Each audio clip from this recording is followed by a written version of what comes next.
Right now, time to get to the Rude guest hotline. Rude is the most reliable HVAC products in the DMV.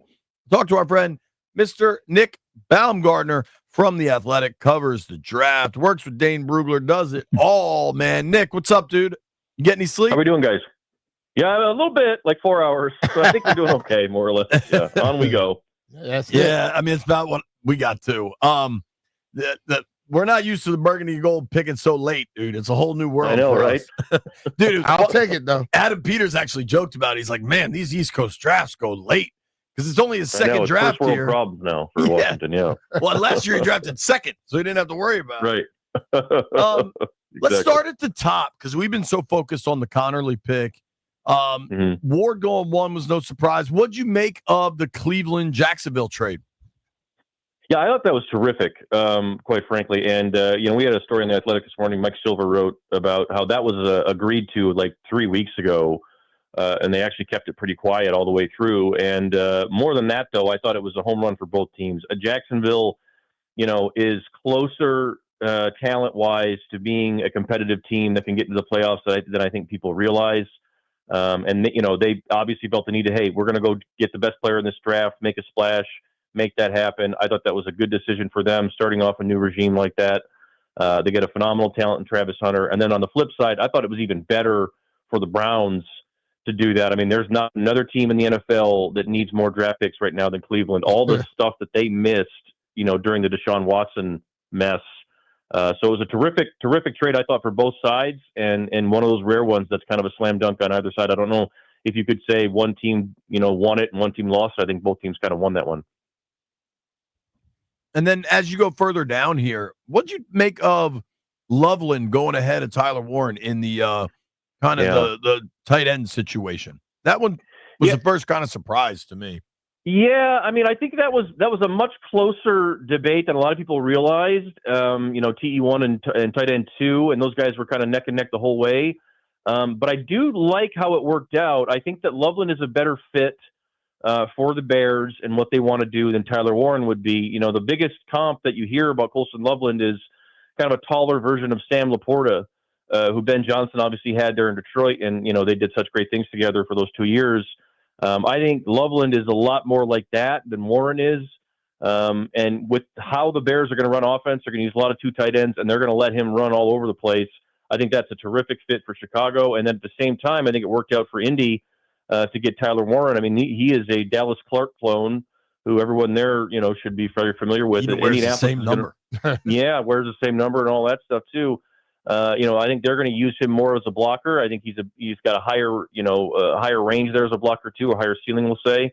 So it was a little bit weird, but also I don't think it shocked too many people in the league because the fit there made a lot of sense for both sides, and I don't think it would have made as much sense if you flipped it around. That was a run of O-linemen and defensive linemen going last night.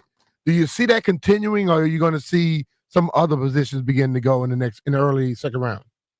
Yeah, I think you'll still see a lot of defensive linemen go. This was a terrific defensive tackle class, a pretty deep edge class also, and there's still some pretty good ones on the board. Donovan Ezeraku is one that stands out. Yeah. Towards the top of the draft here. But really, there's going to be a lot of defensive backs, I think. Will Johnson is still on the board.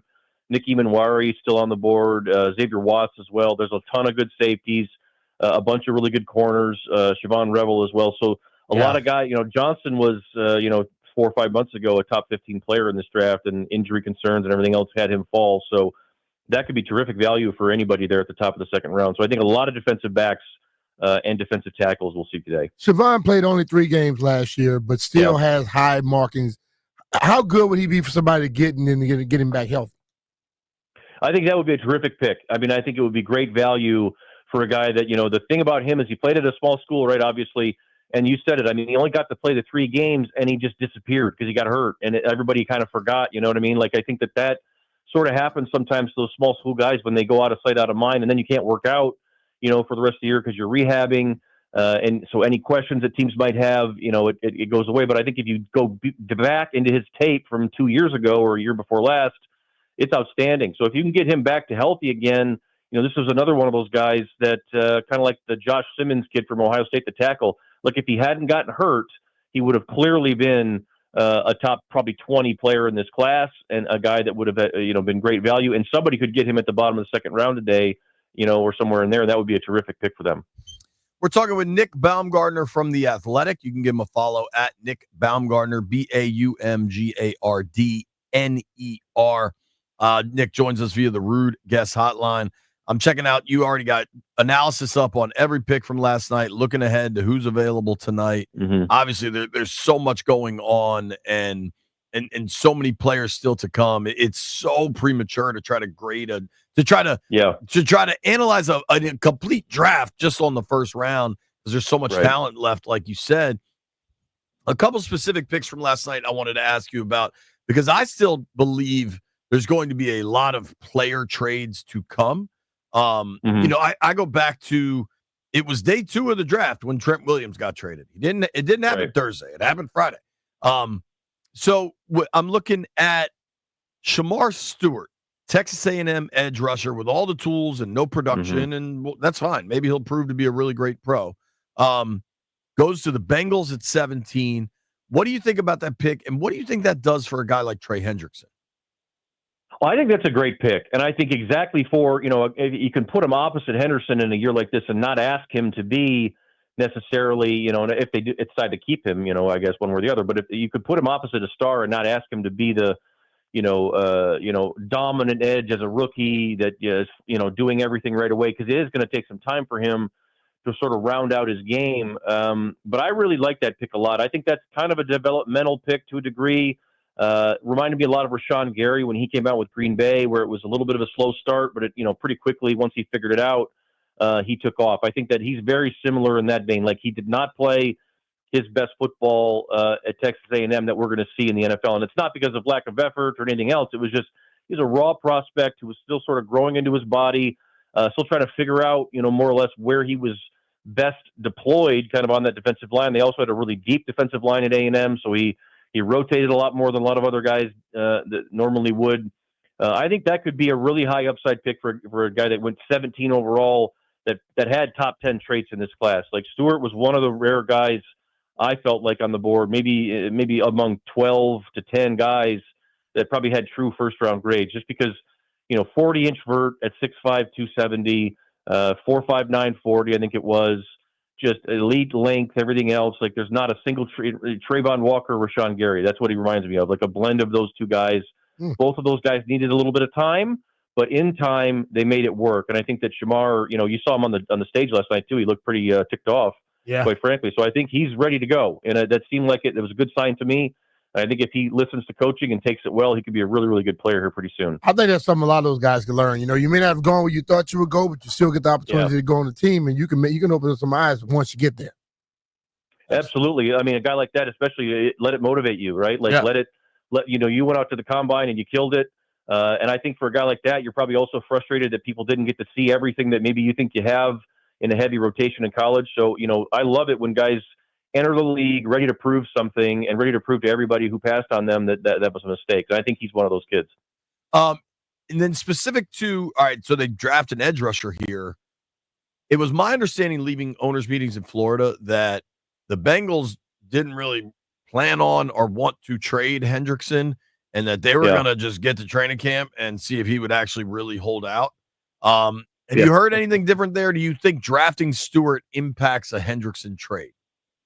I don't know. I don't know if it would or wouldn't, because, again, like we said, I don't think you can bring Shamar Stewart in and say, okay, he's going to replace Trey Henderson tomorrow. Yeah, I don't think that's sacks.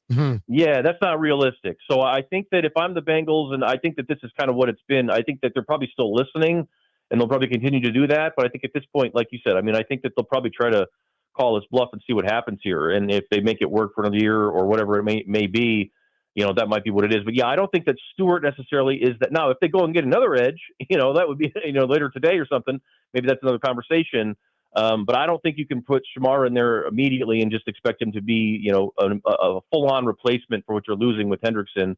So they're going to have to be a little creative with that one. I don't know if that's a shot-for-shot replacement. I'd like the pairing if they can make that work. I think that would be a great pairing. And in time, you absolutely could move on from Hendrickson and have another guy ready to go, and Shamar Stewart possibly. 3 skill position players. Abuka goes 19 to the Bucks. Hampton goes 22 to the Chargers. And then Matthew Golden, for the first time in 100 years, the Packers selected a wideout in the first round. Personally, I think Hampton with Harbaugh and the Chargers makes just the most sense. I'm curious, of those three skill position guys, which one you think is kind of the best pick, best fit, all of that? Yeah, I absolutely agree with you. I think Hampton to the Chargers was almost like a no-brainer. It felt they were trying to. I think they were on the phone with maybe Philly or somebody trying to, that wanted to trade that pick, and they ended up just saying no. We're going to stick here and take this guy. I think he's a terrific fit for everything Harbaugh does. I know a lot of people wondered if they would still go running back in this class because they drafted or they signed Najee Harris, but I think that that's actually a really good pairing. I think Hampton will be the one that's pretty quickly there. He was a guy that in 2023 outperformed Ashton Jeanty. I mean, he was right there, in terms of yards after contact, and he was the second highest guy in the country last year with missed tackles for. So he's a terrific player, 3-down weapon. I thought he was warranted of the first round grade that a lot of teams had on him, and a guy that should fit everything that Harbaugh wants to do. The other two guys I love Ekbuka and I love Matthew Golden. And I think it's cool that Green Bay finally took a receiver. But I did feel like that might have been a little overkill in both of those spots. Like Tampa still needs a ton on defense. I was a little surprised to see them go receiver there with everything else they have. And same kind of thing with Green Bay. They could use another receiver, but they already have some guys. So I think that both those teams want to score points. They want to spread the ball around. You look at both their coaches. That's what they're all about. And I think that they're really good fits. It was just kind of one of those things that did surprise me a little bit because I thought maybe they would go a different direction. Do you think that was the pick because Watson stays hurt?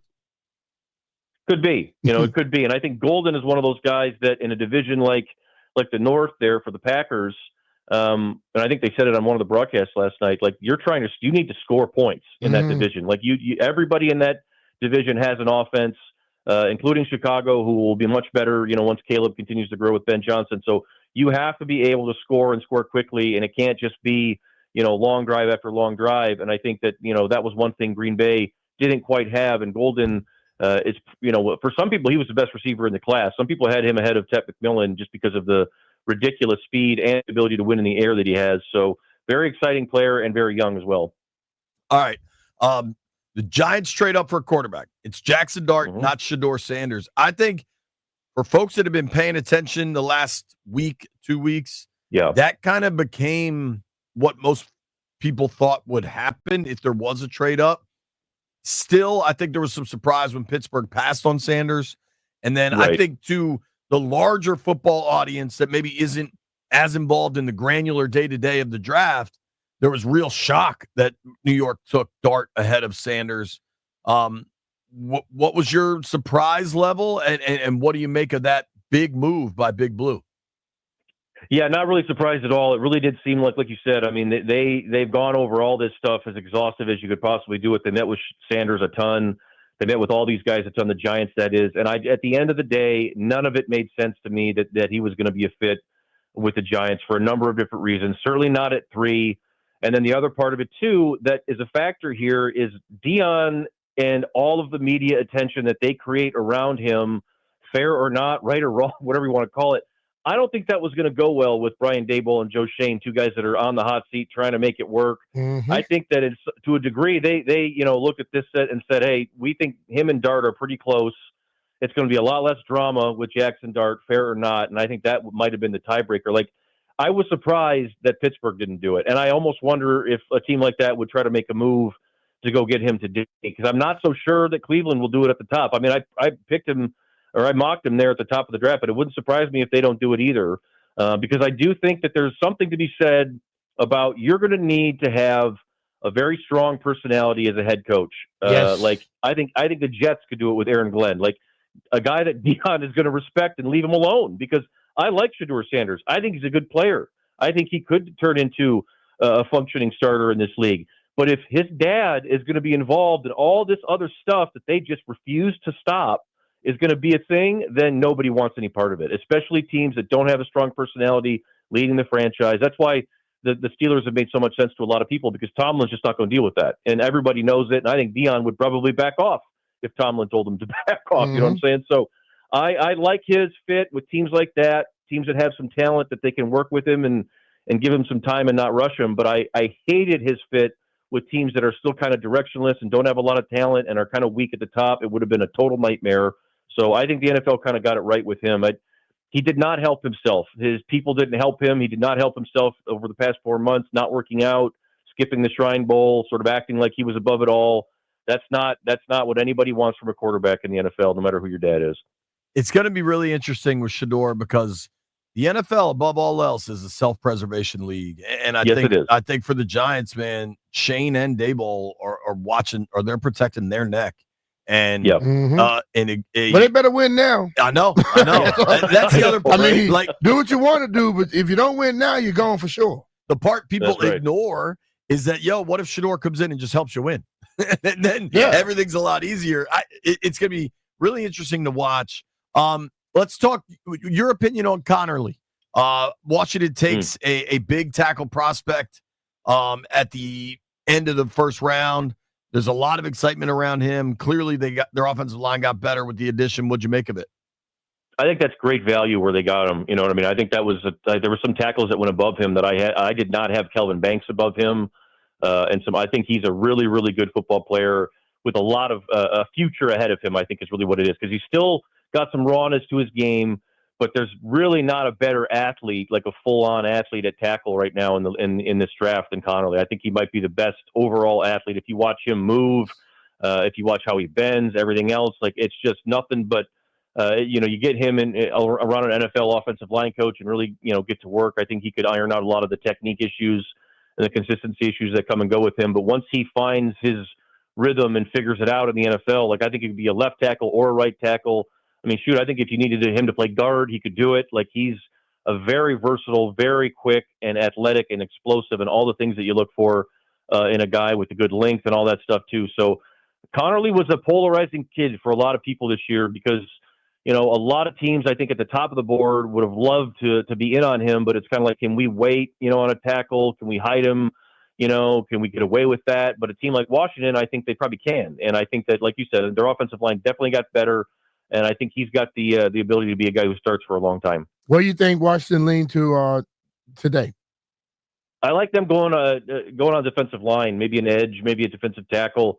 The one thing with them last year that stung more than anything, it seemed to be, was run defense. And I feel like they've got an opportunity here now that they got the tackle addressed, that they can attack that defensive front position. But also wouldn't rule out a receiver. I feel like another offensive weapon for Daniels could also be really cool here. Like there's some explosive guys out there, even a running back maybe if you wanted to go that way, a guy who could move around a little bit. So I would start with the front, but it wouldn't shock me if they try to take a playmaker as well. Yeah, man, I'm kind of looking at Ezraku, Oladejo, Higgins. Oladejo, I like him, yeah.